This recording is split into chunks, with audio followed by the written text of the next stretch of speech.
For 119 days, the M1A3 tank sat dead in the middle of Fort Lawson like a cursed steel monster. The military had burned through $2 million, brought in 50 engineers, and replaced 3 control systems, yet the machine refused to move. Just as the brass prepared to sign the order canceling the entire project, Mason Reed, a quiet single father working as a civilian mechanic, walked into the hangar. Officers laughed at his oil-stained boots and his battered toolbox, but 10 minutes later, the general shot up from his chair stunned into silence. The morning at Fort Lawson arrived cold and gray, wind cutting across the wide testing yard where the M1A3 sat motionless beneath the hangar lights. The machine looked less like a vehicle and more like a sleeping predator, its hull dulled by frost, its turret frozen in place as if waiting for an order it would never obey. This prototype was no ordinary tank. It had been built as a glimpse into the future of armored warfare, packed with an electronic control suite, reactive armor plating, thermal sensors, a semi-automatic drivetrain, and stabilization software meant to keep its main gun locked on target even across broken terrain. The military had poured years of research into this single machine, and everyone understood the stakes. If it succeeded, it would become the new symbol of American engineering. If it failed, it would become a defense scandal worth hundreds of millions of dollars. The trouble was simple to describe and impossible to fix. The tank would start, every display turned green, electrical signals flowed exactly as they should, but the moment the crew shifted it into drive mode, the auxiliary engine cut out, the transmission locked solid, the turret drifted 3 degrees off-center, and the entire system shut itself down without warning or explanation. Across 119 days, more than 50 engineers had thrown everything they had at the problem. They replaced the central control module. They swapped the hydraulic pressure sensors. They rewrote and updated the firmware twice. They pulled the transmission apart and rebuilt it from scratch. They changed the main wiring harness. They inspected the fuel tank, the cooling system, every filter, every thermal sensor along the hull.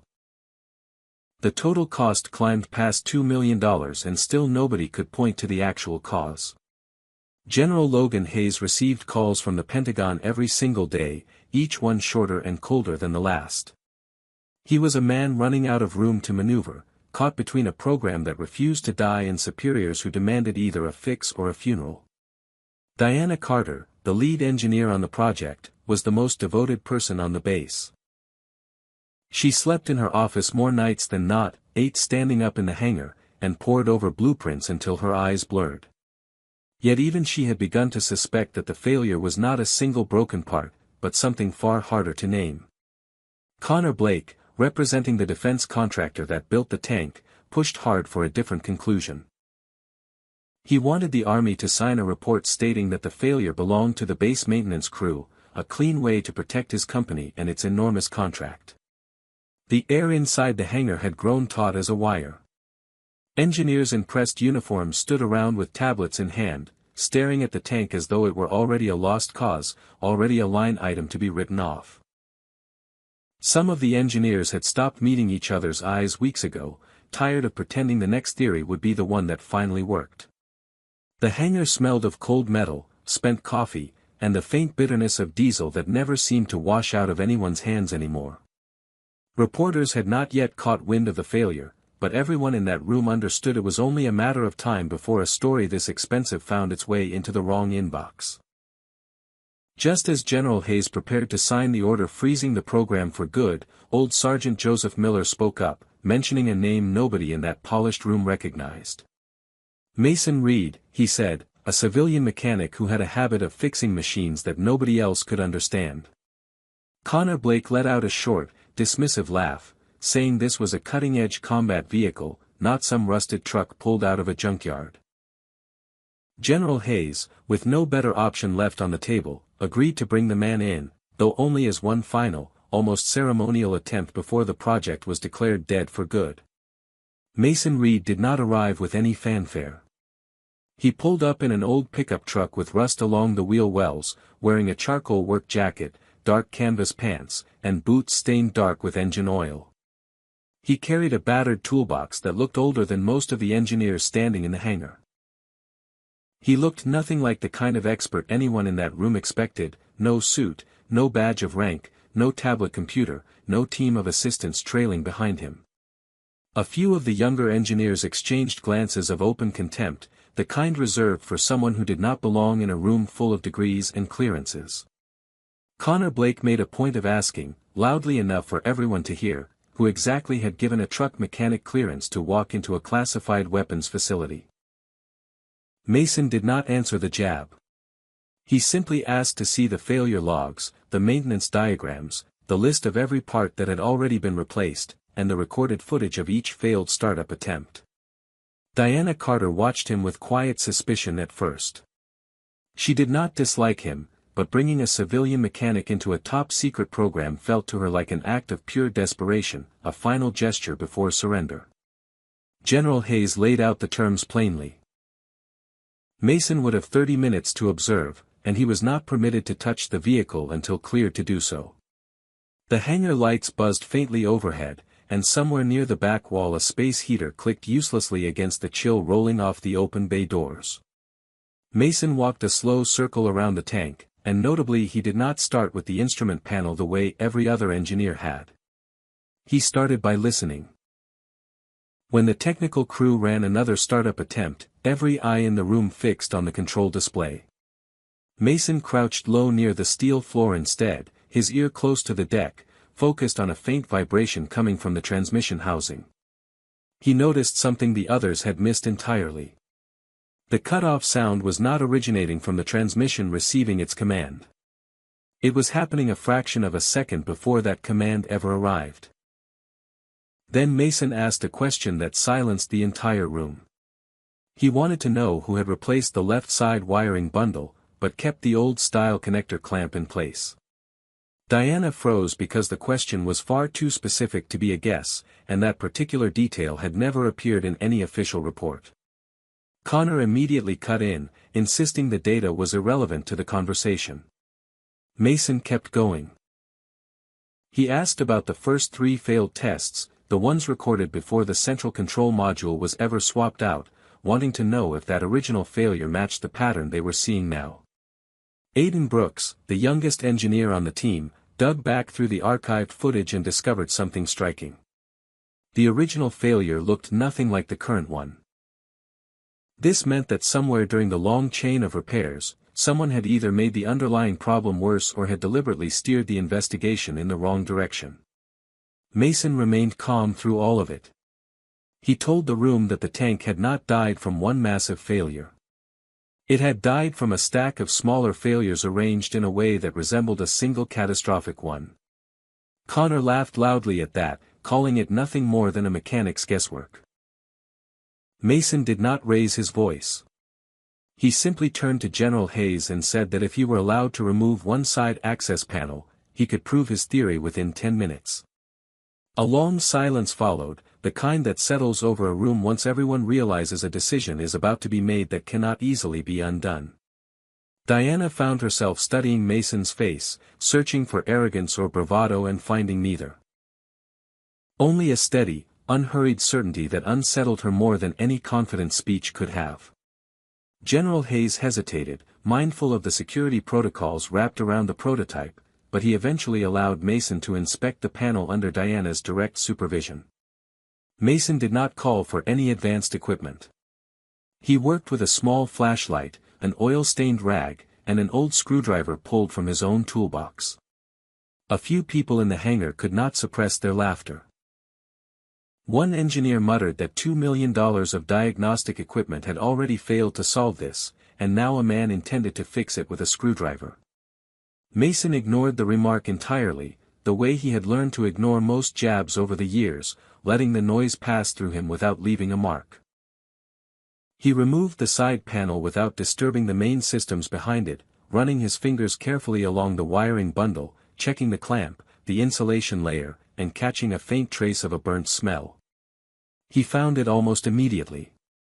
A tiny scuff mark along the signal wiring, positioned in a spot that would only make contact at one very specific angle of vibration through the hull.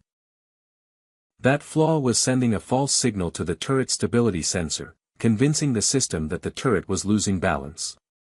In response, the safety system automatically locked the drivetrain to prevent the tank from firing while unstable during movement. But Mason was not finished. He pointed out that the scuff mark did not resemble ordinary wear and tear. It looked instead like a thin, deliberate cut made by a narrow tool. Diana bent down to examine it herself and immediately recognized something deeply wrong. This wiring bundle did not appear anywhere on the official parts replacement list. Mason asked for the simulated vibration test to be activated. Diana ran the simulation herself. The moment the artificial vibration reached a level matching rocky terrain, the same false error signal appeared on the display exactly as predicted. The hangar fell completely silent. General Hayes rose from his seat the instant he saw the error code match every prior failure on record. Mason laid it out plainly for the room. The main engine was not broken. The transmission was not broken. The central control module was not broken. The actual failure was a false signal tricking the protective system into shutting itself down for no real reason. Connor Blake's face drained of color, though he still tried to argue that this was merely a secondary issue. Mason replied that a secondary issue could not possibly cost 119 days if the technical reports had been honest from the very beginning. Diana began to see Mason in an entirely different light. He was clearly not just a mechanic. He understood mechanical systems, electronic behavior, and the real-world conduct of armored vehicles under battlefield stress all at once. General Hayes asked Mason how long the actual repair would take. Mason answered with care. A temporary fix to get the tank running for a test would take about 40 minutes. A proper repair done to full standard would require checking the entire wiring run, every clamp, and the full parts history log. His answer was humble and exact at the same time, free of showmanship, yet precise enough to make everyone in that hangar realize they had spent 119 days looking in the wrong direction entirely. Joseph Miller, standing near the back wall, allowed himself the smallest of smiles, the kind a man wears when a long-held suspicion is finally proven right. He had vouched for Mason on instinct alone, and watching the room reorganize itself around a man it had mocked only minutes earlier felt, to him, like a small and quiet justice. While Mason worked on the temporary repair to the signal wiring, Diana quietly pulled up his personnel file. On paper, it looked unremarkable. Mason Reed, civilian contract mechanic, previous work at vehicle restoration shops handling old military equipment, certified in diesel maintenance and hydraulic systems. But Diana noticed a gap of 7 years sitting in the middle of his work history. No listed company, no listed unit, no description of duties at all, just a blank stretch where a career should have been. Joseph Miller leaned in and quietly told Diana that Mason had once been called to places nobody liked to name out loud. He had fixed equipment in the middle of deserts, in the middle of active conflict zones, under pressure where lives hung on whether a machine started or not. Mason had once served as a field technician attached to a specialized support unit. The kind tasked with keeping armored vehicles running in places where replacement parts simply did not exist.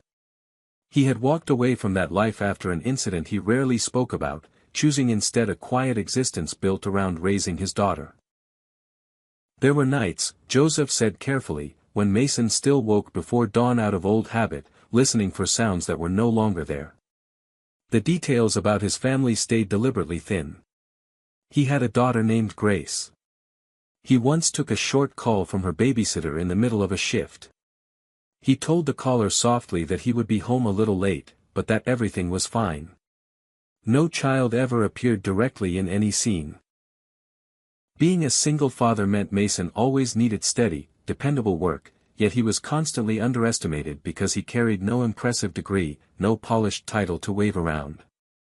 Diana began to understand why he never reacted to the mockery aimed his way. He had long since grown used to being measured by his appearance rather than his ability, and he had stopped needing to prove himself with words. Meanwhile, Connor Blake made a quiet phone call of his own, ordering someone on his end to retrieve every old inspections record before the army could dig any deeper. Connor was afraid, because if Mason kept pulling at threads, his company's massive contract would collapse entirely. Mason finished the temporary repair without any announcement of victory. He simply asked everyone to stand clear of the tank, because if his analysis was correct, the machine was about to move under its own power for the first time in 119 days. Diana took her position at the control station. General Hayes stood behind the protective glass. Connor stared fixedly ahead, sweat beginning to form along his hairline. The engine roared to life. For the first time in nearly 4 months, the M1A3 rolled forward, clearing the painted red line on the hangar floor. The entire hangar erupted in stunned celebration, voices overlapping, someone clapping Joseph on the shoulder, a young technician laughing in pure disbelief. But the joy lasted only a few seconds. Mason caught a second sound rising from deep inside the hull, heavier and far more dangerous than the first. He raised his hand immediately, signaling everyone to stop. Everyone assumed Mason had already finished the job, but Mason insisted the tank had only just escaped its first trap. He had heard a shift in load coming from the turret stabilization cluster, and warned that if the test continued at higher speed, the system might lock the main gun into the wrong position, or damage the entire turret ring. Connor, irritated, accused Mason of dragging the process out simply to look important. Mason calmly asked for the stabilization cluster's seal tag to be checked. Diana inspected it and discovered the tag had clearly been peeled back and reapplied at some point. This detail mattered a great deal because the stabilization cluster was a component supplied directly by Connor's company, and it was supposed to remain sealed before delivery to the Army. Mason pointed to 3 specific signs drawn from years of hands-on experience. The lubricant inside was the wrong shade compared to the standard specification. One bolt showed a crooked, uneven torque mark. The serial code stamped on the housing did not fully match the code listed in the official documentation. Diana cross-checked the records and discovered that this exact component belonged to a test batch that had already been rejected for overheating. Connor tried to seize the documents back, but General Hayes ordered every file locked down immediately. What had started as a simple repair effort suddenly turned into a suspicion of outright defense fraud. Mason laid out the logic without raising his voice. If the tank failed publicly, the contractor could blame the Army for mishandling it. If the Army signed off on canceling the program, they would be forced to purchase an entirely new upgrade package from that very same company. The $2 million already spent on repairs was nothing compared to the value of the contract waiting behind door number 2. Diana felt sick realizing how thoroughly she had been used. For 119 days, she had worked herself to exhaustion, basing every decision on data that had been quietly twisted from the start. She thought of every sleepless night spent hunched over blueprints that had never told her the full truth, and the realization settled in her stomach like a stone. General Hayes asked Mason to help inspect the entire system before an emergency hearing with Army inspectors scheduled for the following morning. Mason initially refused, saying he had no real authority here and had no wish to be dragged into a political fight that was not his to fight. Diana told him plainly that if he walked away now, they might never be able to prove any of it. Mason looked at the tank, then at the buried documents spread across the table. He thought of the soldiers who might one day have to operate a flawed machine like this one out on an actual battlefield. He agreed to stay, but set one condition. Every discovery from this point forward had to be filmed, sealed, and sent directly to General Hayes, bypassing Connor entirely. General Hayes agreed without hesitation. The long investigation began that night. Mason, Diana, Joseph, and Aiden became the only small group still working inside the hangar. Outside, sleet fell steadily against the metal roof. Inside, they pulled back panel after panel, checking every wire run, every hydraulic line, every update log line by line. Near the end of that stretch, Mason uncovered something that sent a chill through the entire group. This tank had not simply malfunctioned by accident. It had been fitted deliberately with a failure mechanism that only triggered under very specific conditions. Outside, the sleet had turned to a thin steady snow, and for a long moment, nobody in that hangar spoke at all. Mason discovered that the conditional failure mechanism only activated when three factors occurred together at the same time. The hull had to vibrate at a level matching real combat terrain. The turret had to rotate past a certain angle. The drivetrain had to shift into a heavy load state simultaneously. When all three conditions lined up, the tank would lock itself solid, yet the recorded data would log the event as an ordinary operator error, rather than a genuine mechanical defect. This meant the flaw rarely appeared during a calm laboratory test. Out on a real battlefield, though, it could easily trap an entire crew inside a dead machine. Diana's voice shook as she understood the full weight of it. If this prototype had been approved as it stood, soldiers could die because of a flaw that had been deliberately hidden from view. She pressed a hand against the cold steel hull as if to steady herself, picturing a crew somewhere overseas trusting this very machine with their lives. Aiden checked the software logs and found that large sections of data had been deleted outright. Joseph dug through an old paper printout buried in the maintenance archive, revealing that a technician had once flagged a batch of overheating components, a warning that had never reached Diana's desk. Connor showed up in the middle of the night with two security contractors, demanding that everyone stop immediately, claiming a violation of contractor confidentiality terms. General Hayes arrived just as quickly, standing directly against Connor, ordering military security to secure the hangar without delay. Connor shifted his attack toward Mason personally, insisting that an unlicensed mechanic had no business touching a classified prototype and could be contaminating the evidence with every move he made. Mason did not argue back. He simply laid out in plain view of everyone present a severed wire, a mismatched component, and a printed log showing the simulated false failure. Diana stepped forward to defend Mason without hesitation. This marked the turning point in their relationship. Where she had once doubted him on sight, she now openly admitted that Mason was the only person in the entire investigation who had correctly understood the true nature of the problem from the start. Connor threatened Diana's career, warning that she would face a lawsuit if she kept slandering the contractor. Diana answered that she would rather lose her entire career than sign off on a tank capable of killing American soldiers. Mason found something else buried inside the latest software update, a hidden technical signature that did not belong to Diana's team at all. It traced back instead to Connor's own testing division. Aiden managed to recover a fragment of an internal email referencing a plan to leave the flaw untouched until the upgrade package received final approval. Connor lost his composure and tried to leave the hangar. General Hayes ordered him held in place until Army inspectors could arrive. Yet, Connor still held one final card.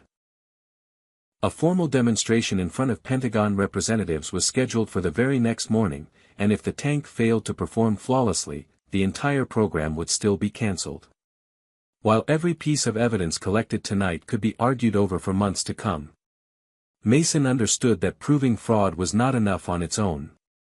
They needed the tank to perform cleanly and completely in front of everyone watching. He looked around at the small exhausted group still standing in the hangar at that late hour and felt for the first time in years that he was exactly where he needed to be. The morning broke over Fort Lawson with a thin layer of frost covering the testing yard. Pentagon representatives, Army inspectors, the full technical team, and the contractor delegation all stood waiting in the cold morning light, their breath visible in pale clouds as they shifted from foot to foot waiting for the proceedings to begin. Connor tried to seize back control of the narrative, claiming that Mason had interfered with the system without authorization, rendering the entire test invalid before it even began. General Hayes responded firmly that every single action Mason had taken was on record, filmed under direct military supervision from start to finish. Diana presented the findings clearly to the gathered officials. A false signal triggering a phantom failure. A mismatched component pulled from a rejected batch. Deleted data hidden from her own engineering team. A conditional failure mechanism built to hide itself during routine testing. Connor pushed back again, dismissing the entire presentation as speculation dressed up as fact. The lead inspector called for a live demonstration on the spot. If Mason's analysis held up, the tank would need to survive a full combat terrain simulation immediately following the temporary repair and isolation of the flaw. Mason had no interest in placing himself at the center of attention. He suggested that Diana should be the one behind the controls, since she remained the rightful lead engineer on this entire program. Diana felt a wave of gratitude mixed with nerves. Mason walked her through every detail she needed to watch for. Avoid pushing the load too hard too early. Keep the turret rotating exactly within the test parameters. Track the secondary signal drift instead of staring only at the primary warning light. The M1A3 rolled out onto the open testing field, its engine roaring after 119 days of total silence. The test unfolded in stages. Crossing a dry trench, climbing a rocky slope, rotating the turret while still in motion, shifting suddenly into a heavy load condition. Everyone held their breath as the tank reached the exact combination of conditions that had once killed it instantly. This time the system did not lock. The tank kept moving, the turret stayed steady, and the hull cleared the difficult stretch of terrain without a single hesitation. Applause began to ripple through the crowd, yet Mason still was not satisfied. He studied the data feed closely and noticed one secondary signal line still flickering slightly. He signaled for the test to pause before the final stage was complete. Connor laughed immediately, declaring that Mason had just failed in front of everyone who mattered. Mason walked calmly to the large display screen and pointed out that this flickering line was, in fact, the final piece of proof they needed. The signal was not coming from the tank at all. It was coming from a small override device plugged directly into the contractor's own testing rig. Aiden examined the device and confirmed that it had been engineered specifically to inject interference into a live test whenever it was needed. This time, Connor had no remaining argument left to hide behind. The crowd that had been ready to applaud only minutes earlier now watched in stunned silence as the true shape of the morning revealed itself. The lead army inspector ordered every piece of contractor equipment seized on the spot. Connor tried to claim he had only followed instructions from higher up, but General Hayes ordered him to stay silent until military council arrived. The morning that had begun with frost on the testing yard now felt charged with something closer to disbelief. Every officer present recalculating how much they had nearly signed away. Recovered data revealed that Connor's company had known about the defective component long before this entire ordeal began. They never reported it because doing so would have forced a complete recall of an entire production batch along with steep financial penalties. Instead, they let the flaw remain hidden, allowing the Army to believe the prototype needed an entirely new upgrade package worth $800 million. Mason raised a point that mattered even more than the fraud itself. The overall tank design was not fundamentally flawed. There was no need to cancel the program. They simply needed to replace the protective wiring run, swap in a properly certified stabilization cluster, and remove the override device entirely. This single insight saved the entire program from being scrapped. Diana stood before the gathered officials and admitted openly that she had overlooked certain warning signs because she had trusted the contractor's data too completely. Mason refused to let her carry that blame alone. He told her that a good engineer was not someone who had never been deceived, but someone willing to look again the moment the truth surfaced. That single sentence earned Mason a deep and lasting respect from Diana. General Hayes asked Mason how he had managed to spot the flaw so quickly. Mason offered a brief account of an old mission describing an armored vehicle that had once failed in almost the same way out in a conflict zone. The electronic report told one story, while the actual sound coming from the hull told another entirely. Mason had learned long ago that machinery never lies, even when the data describing it has been falsified. He kept the wartime details brief, just enough to add weight without dwelling on the past. The inspector asked why someone with this much experience was working as a small contract mechanic. Mason answered simply that he was not chasing a title. He needed work close enough to home so he could be there for his family. The mention of his daughter stayed brief, a single line about needing to be present whenever Grace needed him, with no scene ever showing her directly. General Hayes realized the army had nearly overlooked a remarkable talent simply because they judged him by credentials and appearance instead of ability. Connor was escorted away from the testing field under guard. As he passed Mason, he muttered bitterly that a mechanic could never defeat an entire industry. Mason answered coldly that he had no interest in defeating an industry. He only cared that the tank would not get innocent people killed. He turned back toward the hangar without watching Connor go, already thinking about the work still left to do. After Connor was removed from the process entirely, Mason was asked to stay on as an emergency technical advisor. He refused to take sole credit for the discovery. Instead, he insisted that Diana, Joseph, and Aiden all be listed together on the repair report. This choice revealed something essential about Mason's character. When he had been mocked and dismissed, he never sought revenge by tearing others down in return. Now that recognition finally came his way, he refused to hoard the spotlight for himself. He understood that a machine this complex needed an entire team behind it, as long as that team operated with honesty. The group began the proper repair work in earnest. They replaced the entire damaged section of signal wiring. They installed a new vibration protection housing. They swapped out the mismatched stabilization cluster for a properly certified unit. They restored the original software free of any hidden interference. They added a cross-check warning system designed specifically to catch any future false signal before it could cause harm. They documented every single step so that other units across the army could review and verify the same process. Hour after hour, the hangar filled with the steady rhythm of real work, wrenches turning, cables being traced, small victories logged one after another. While the work continued, Diana asked Mason why he had never mentioned his past from the very beginning. Mason answered that people who most needed to hear the truth rarely trusted an introduction. They only trusted results. Diana asked if he had felt anger at being laughed at. Mason said he had lived through far worse days than that. What truly angered him was watching people place profit ahead of a soldier's life without a second thought. The connection between Mason and Diana grew through quiet respect rather than any sudden romantic spark. There was no rush toward anything more than mutual trust, only a steady warmth building between two people who had each been tested and had each chosen honesty over convenience. Joseph told Aiden privately that Mason represented a kind of person the army used to have plenty of, the kind too often forgotten once paperwork started to matter more than reality on the ground. After many long hours of careful work, the M1A3 stood ready for its final test. General Hayes received word from his superiors that this final demonstration would be transmitted live to the full Defense Evaluation Board. If it failed, the entire program would end for good.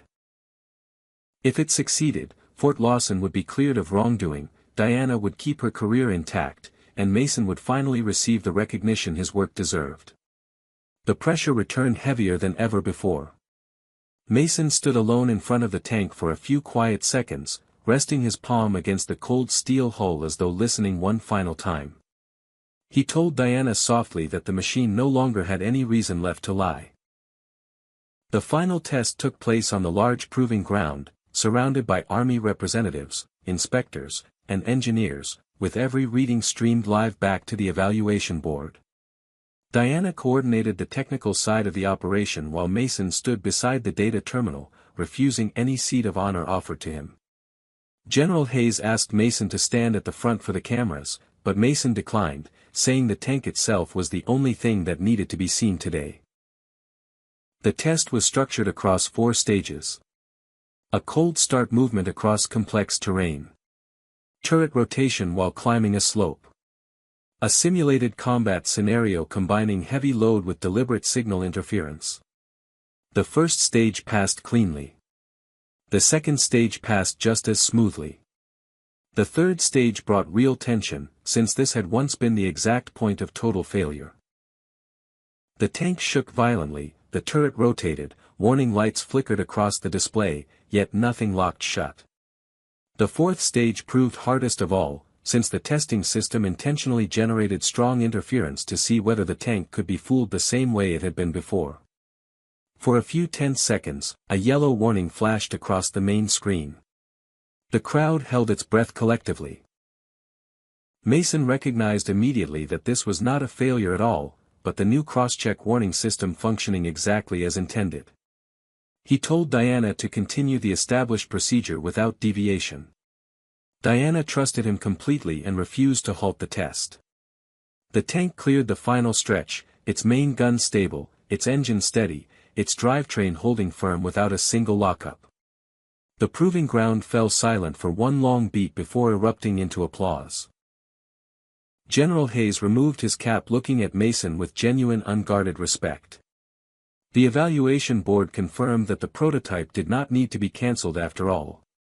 The program was saved, though the entire contractor agreement would now face a full renewed investigation. Diana walked over to Mason and told him he had saved far more than a single tank. He had saved the integrity of an entire team, and very likely the lives of future crews who would one day operate this machine in the field. Mason simply replied that he had only fixed what was broken.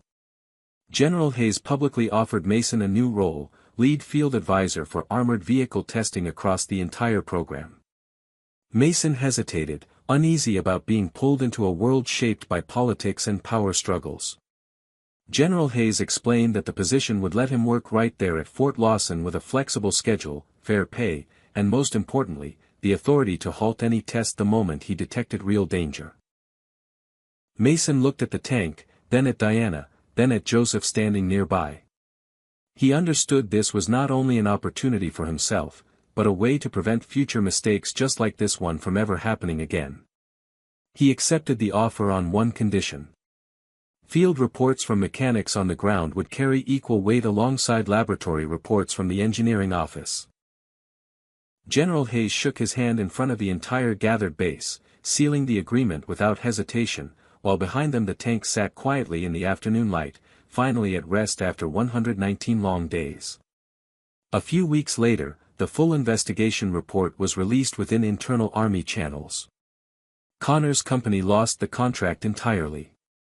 Several of its leaders were placed under formal investigation, and the entire contractor inspection process was overhauled from the ground up. Diana stayed on as lead engineer, but now she built a far more transparent testing system, one that gave equal voice to field mechanics and operational technicians rather than relying solely on laboratory reports handed down from above. She often thought back to the night in the hangar, snow falling outside, and how close they had come to signing off on a lie. Aiden learned a lesson that would stay with him for the rest of his career, that engineering did not live only inside computer models, but also in sound, in the smell of oil, in vibration, and in the hard-earned instincts of people who had repaired machines under real pressure. Joseph felt a quiet pride knowing he was the one who had called Mason in, though he reminded everyone that Mason had earned his own place through pure skill and nothing else. Mason did not become a loud or famous figure. He still drove his old pickup truck. He still wore his work jacket. He still spoke sparingly, choosing his words with care. But when he walked into the hangar now, nobody laughed at his oil-stained boots anymore. One quiet, gentle moment stayed with him. Mason received a short call from Grace one afternoon. He told her softly that he would be home earlier than usual that evening. There was no scene showing the child directly, only the simple call serving as a steady reminder that beneath everything else, he remained a father first. Diana noticed this small moment and understood something important. Mason's strength did not come only from his technical skill. It came from the quiet responsibility he carried with him every single day, a weight he never once complained about. General Hayes held a modest internal recognition ceremony, free of grand speeches or unnecessary spectacle. He told the assembled technical staff that the Army had spent $2 million learning a lesson Mason had proven true within 10 minutes, that nobody should ever underestimate a person who truly knows how to listen to a machine. Mason was given formal authority to halt any test the instant he identified genuine danger. This was real recognition, not a hollow gesture of thanks. Diana handed him the finalized report. The closing line read that the root cause of failure had been identified by Mason Reed, field validation specialist. Mason studied that line for a long moment. It was not the recognition itself that moved him most. It was the simple fact that after so many quiet years, his work was finally being called by its rightful name. The closing scene returned to the open proving ground where the M1A3 rolled steadily across open terrain, strong and certain. Mason stood outside the vehicle with no need to climb aboard, no need to wave to anyone watching, only a quiet satisfaction in seeing the machine finally operate exactly the way it was always meant to. Diana stood beside him and admitted that on the very first day she had assumed he was nothing more than a last resort. Mason offered a small easy smile, replying that sometimes the last resort is simply the only person whose pride has not yet gotten in the way of seeing clearly. The story closed on the image of the tank moving steadily through the fading evening light while Mason turned quietly back toward the hangar, returning to a simple life that from this day forward would never again be invisible.